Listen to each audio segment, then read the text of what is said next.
World-honored one, here in the hall I first see the Tathagata, next I see the great assembly, and from there, as I gaze outward, I see the grove and garden. Ananda, why it is you are able to see the grove and the garden as you look at them? World-honored one, since the doors and windows of this great lecture hall have been thrown open wide, I can be in the hall and see into the distance. The Buddha said to Ananda, it is as you say. When one is in the lecture hall and the doors and windows are open wide, one can see far into the garden and grove. Could there be someone in the hall who does not see the Tathagata and yet sees outside the hall? Ananda answered, World-honored one, to be in the hall and not see the Tathagata, and yet see the grove and fountains is impossible. Ananda, you are like that too.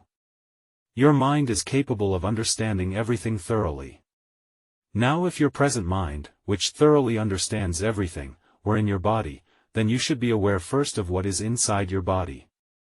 Can there be living beings who first see inside their bodies before they observe things outside? Even if you cannot see your heart, liver, spleen, and stomach, still, the growing of your nails and hair, the twist of your sinews, and the throb of your pulse should be clearly understood. Why don't you perceive these things? If you cannot perceive what is inside at all, how can you perceive what is outside? Therefore you should know that you state the impossible when you say that the aware and knowing mind is in the body. Ananda bowed his head and said to the Buddha, upon hearing such a dharma sound as the Tathagata has proclaimed, I realize that my mind is actually outside my body. Why? For example, a lamp light in a room will certainly illumine the inside of the room first, and only then will it pour through the doorway to reach the recesses of the hall. For all living beings who do not see within their bodies but only see outside them, it is as if the lighted lamp were placed outside the room, so that it cannot illumine the room. This principle is certainly clear, it is absolutely beyond all doubt and exactly the Buddha's entire meaning, and so it isn't wrong, is it? The Buddha said to Ananda, all these bhikshus who just followed me to the city of Sravasti to beg in sequence for food have returned to the Jita Grove and are rolling their food into balls as they eat. I have already finished eating, but consider the bhikshus, when one person eats, does everyone get full? Ananda answered, no, world-honored one. Why? These bhikshus are arhats, but their individual lives differ. How could one person's eating cause everyone to be full?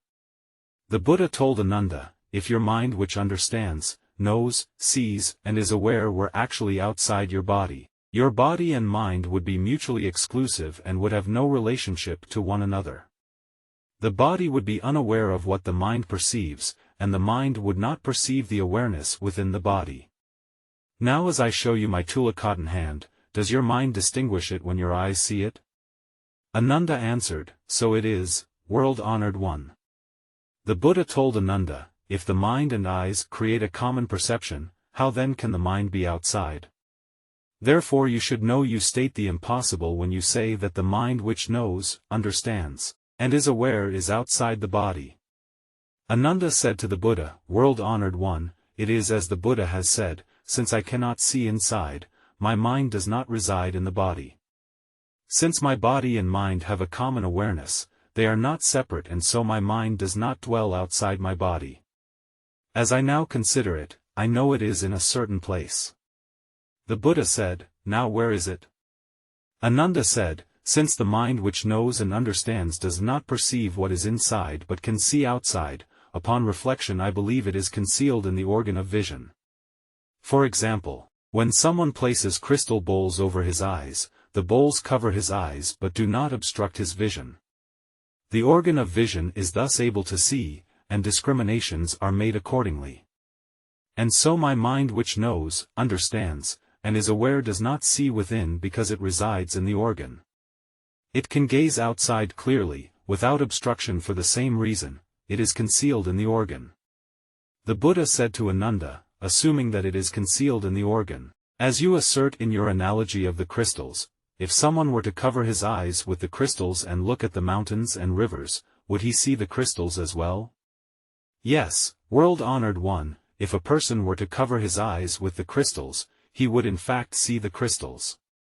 The Buddha said to Ananda, if your mind is analogous to the eyes covered with crystals, then when you see the mountains and rivers, why don't you see your eyes? If you could see your eyes would be part of the external environment. If you cannot see them, why did you say that the mind which understands, knows, and is aware is concealed in the organ of vision as eyes are covered by crystals? Therefore you should know that you state the impossible when you say that the mind which knows, understands, and is aware is concealed in the organ of vision in the way that the eyes are covered by crystals. Ananda said to the Buddha, "World-honored one, now offer this reconsideration. Viscera and bowels lie inside the bodies of living beings, while the orifices are open to the exterior. There is darkness at the bowels and light at the orifices. Now, as I face the Buddha and open my eyes, I see light, that is to see outside. When I close my eyes and see darkness, that is to see within. How does that principle sound?" The Buddha said to Ananda, "When you close your eyes and see darkness, does the darkness you experience lie before your eyes? If it does lie before your eyes, then the darkness is in front of your eyes. How can that be said to be within? If it were within, then when you are in a dark room without the light of sun, moon, or lamps, the darkness in the room would constitute your warmers and viscera. If it is not before you, how can it be seen? If you assert that there is an inward seeing that is distinct from seeing outside, in that case, when you close your eyes and see darkness, you would be seeing inside the body. Therefore, when you open your eyes and see light, why can't you see your own face? If you cannot see your face, then there can be no seeing within. If you can see your face, then your mind that knows and understands and your organ of vision as well must be suspended in space. How could they be part of your body? If they are in space, then they are not part of your body. Otherwise the Tathagata who now sees your face should be part of your body as well. In that case, when your eyes perceive something, your body would remain unaware of it. If you press the point and say that the body and eyes each have an awareness, then you should have two perceptions, and your one body should eventually become two Buddhas. Therefore you should know that you state the impossible when you say that to see darkness is to see within. Ananda said to the Buddha, "I have heard the Buddha instruct the four assemblies that because the mind arises every kind of dharma arises, and that because dharmas arise, every kind of mind arises.